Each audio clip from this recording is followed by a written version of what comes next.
जय श्री कृष्ण स्टूडेंट्स, स्वागत है आपका हमारे YouTube चैनल समर्पित क्लासेस में। मैं आचार्य गायत्री शास्त्री आज आपके लिए लेकर के आई हूँ संस्कृत की नेक्स्ट वीडियो। और आज की जो हमारी वीडियो है उसका टॉपिक है समास ज्ञानम, यानी कि आज हम समास के बारे में विस्तार से जानकारी प्राप्त करेंगे, जिसके अंतर्गत हम समास की उत्पत्ति, परिभाषा, उसके भेद, इनके बारे में जानेंगे। लेकिन उससे पहले स्टूडेंट्स, अगर आपको मेरी आज की वीडियो अच्छी लगती है तो प्लीज़ लाइक करें, सब्सक्राइब करें और बेल आइकन पर प्रेस करें। आज का जो टॉपिक है समास का, वो 10th स्टैंडर्ड के अकॉर्डिंग है, तो उसी हिसाब से मैं आपको पढ़ाऊंगी। शुरू करते हैं। सबसे पहले जब भी हम किसी चीज़ के बारे में जानकारी प्राप्त करते हैं तो उसके बारे में हमें एक कौतूहल सा होता है कि ये चीज़ कहाँ से आई है, कैसे बनी है, इसके बनाने के पीछे क्या उद्देश्य रहा है, तो उसके बारे में मैं आपको बताती हूँ। लेकिन इससे पहले हम इसकी उत्पत्ति के बारे में जान लेते हैं कि कैसे ये शब्द बना है।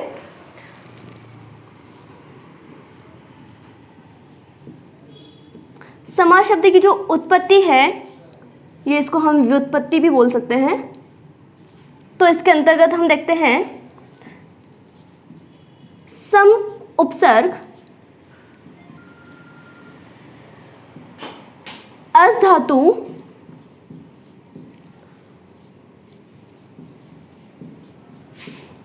और घय प्रत्यय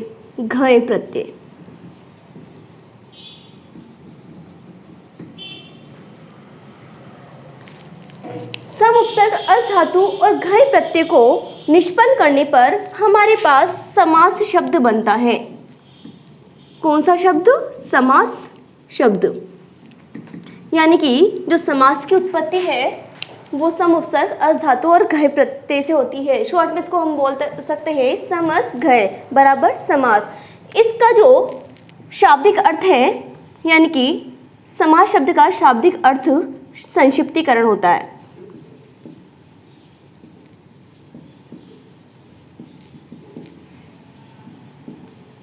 किसी भी दो या दो से अधिक बड़े बड़े पदों को जब हम संक्षिप्त रूप प्रदान करते हैं तो इसका वो संक्षिप्त रूप ही समास कहलाता है, और इसका शाब्दिक अर्थ भी यही है, संक्षिप्तीकरण।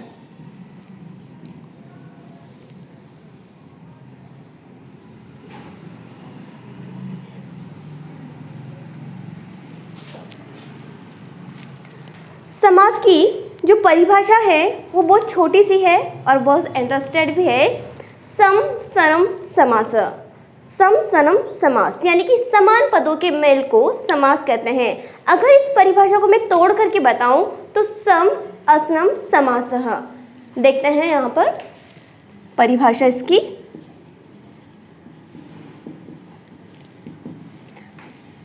वैसे बच्चों को बहुत मज़ा आता है इस परिभाषा को पढ़ने में, छोटी सी, इजी सी और याद भी हो जाती है।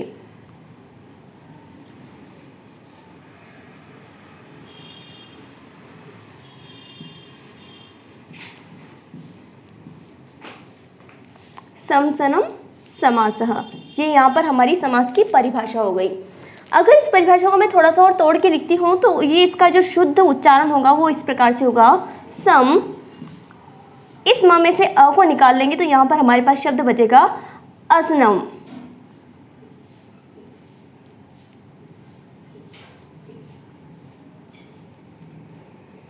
सम असनम समासः,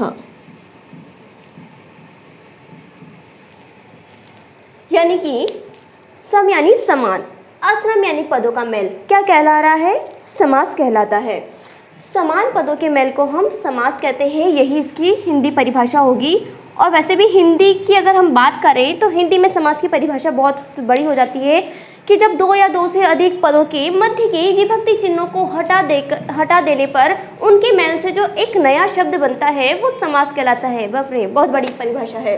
इसलिए हम संस्कृत में शॉर्ट में चलते हैं, क्योंकि हमें पढ़ना भी संस्कृत ही है, तो उसी के बारे में जानकारी प्राप्त करते हैं। और इतना सा ही ध्यान रखना है कि जब भी समान पद होंगे तो उनके मेल से बनने वाला नया शब्द हमारा समास कहलाएगा। जब भी हम विभक्तियों का लोप करेंगे तो विभक्तियों के लोप से भी बनने वाला एक नया शब्द हमारा समास कहलाएगा। तो देखते हैं यहाँ पर समान पदों के सार्थक मेल को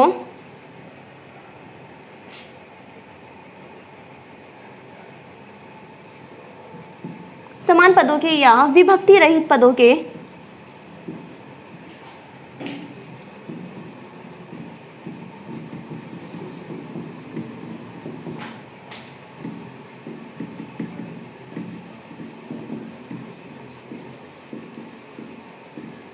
समास करते हैं।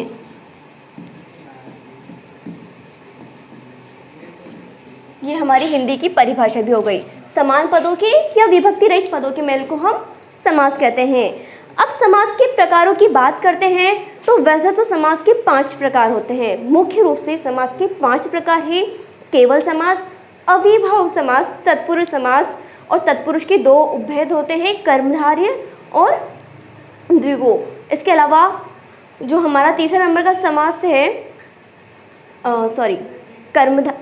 केवल समास, अविभव समास, तत्पुरुष समास और हमारा द्वंद्व समास और बहुव्रीहि समास। इस प्रकार से हमारे पास समास के 5 भेद हैं। लेकिन अगर हम 10th स्टैंडर्ड से छोटे स्टैंडर्ड पे चलते हैं तो वहाँ पर समास के 6 भेद बताए जाते हैं। और यहाँ पर हम माध्यमिक शिक्षा बोर्ड के सिलेबस की बात करते हैं तो 10th क्लास के अकॉर्डिंग समास की संख्या यहाँ पर सिर्फ और सिर्फ 4 बताई गई है, जिसके अंतर्गत अविभाव समास है, तत्पुरुष समास है, द्वंद्व समास है और बहुव्रीहि समास है। तो हम यहाँ पर इन चारों समासों के बारे में बात करेंगे।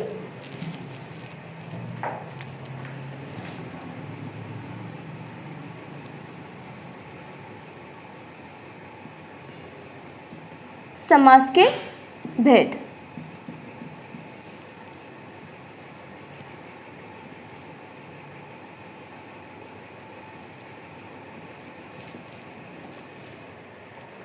समास के जो भेद हैं उन भेदों की कुल संख्या यहाँ पर 4 है।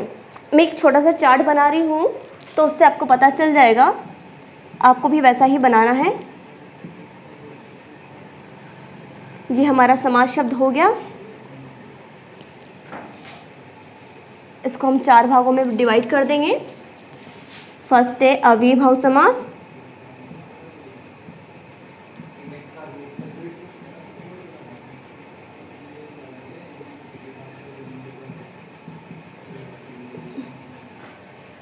सेकेंड है हमारा तत्पुरुष समास,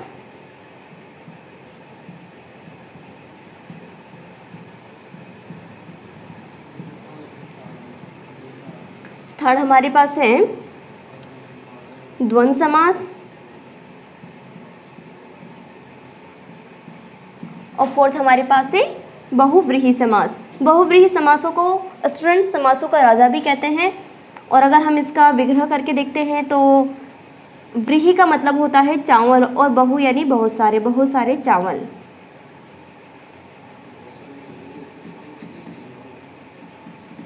बहुत से व्रीहि भी लिखते हैं, व्रीहि भी लिखते हैं, दोनों का मतलब एक ही है। इस प्रकार से हमारे पास समासों की यहाँ पर संख्या 4 हो गई। अविभाव समास जो 10th स्टैंडर्ड के अकॉर्डिंग है, 10th क्लास के माध्यमिक सिलेबस के अकॉर्डिंग है। यहाँ पर अविभाव समास, तत्पुरुष समास, द्वंद्व समास